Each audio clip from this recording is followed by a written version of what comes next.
So we now get to what we've promised and been talking about in several sessions.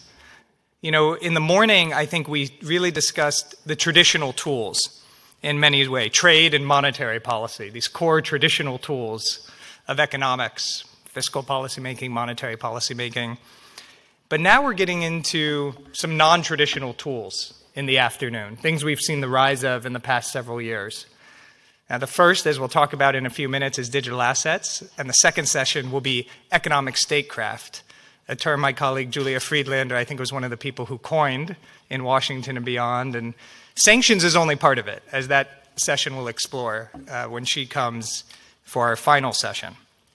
Now, in a moment, our digital assets panel will discuss the rise of crypto, stable coins, what it means for monetary sovereignty, for financial inclusion, for cross-border financial flows. But before they come up, I wanted to take a moment to share with you our newest research from the Atlantic Council. This is our central bank digital currency tracker, with President Lagarde mentioned this morning. This is completely updated as of 2 days ago, but as our colleagues from the ECB and Treasury know, they're rapid development, so we try to stay pace as quickly as we can. And what it shows is that 100 countries around the world are in some phase of CBDC exploration. When we started this project 2 years ago, 35 countries were considering a CBDC. Now, inside this database, you can explore everything from China's digital currency, ECNY, which gets a lot of attention, as we all know, to South Korea's, to Nigeria's, the eNaira, which is the largest fully launched project in the world. There are a lot of takeaways from this research. One question we often get from Treasury colleagues and others is, yes, 100 countries are doing CBDCs, but how many are serious about CBDCs? It's one thing to say you're interested, it's another thing to put significant resources on it. What the database shows is that over 50 countries are in an advanced stage of development, meaning development, pilot, or launch. And there are now 9 cross-border wholesale bank-to-bank projects. And interest in wholesale CBDC has picked up significantly since Russia's invasion of Ukraine and the G7 response, which I think is something both of our sessions may get into.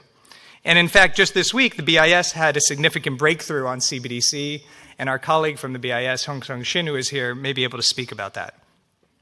But one of the most important takeaways, and where we want to begin this discussion, is the difference between the Eurozone and the United States. Now, here we are in Frankfurt, where the digital euro is in development. There may be a pilot project soon, we can discuss. And then if we look out to the US, still in the research phase, and if we think about what was said in the earlier session, what kind of economies are exploring CBDC, it's important to look at these advanced economies and note that 16 of the G20 economies are in an advanced phase. So it is not only an emerging market conversation about CBDC, it is a total global conversation about CBDC. And only the US and Mexico and the United Kingdom are still in the research phase, while their peers in the G20 are further ahead. But perhaps that might be changing. We have our colleagues with Treasury with us today. New reports from the Biden administration released last week commit to the need for setting international standards in digital assets.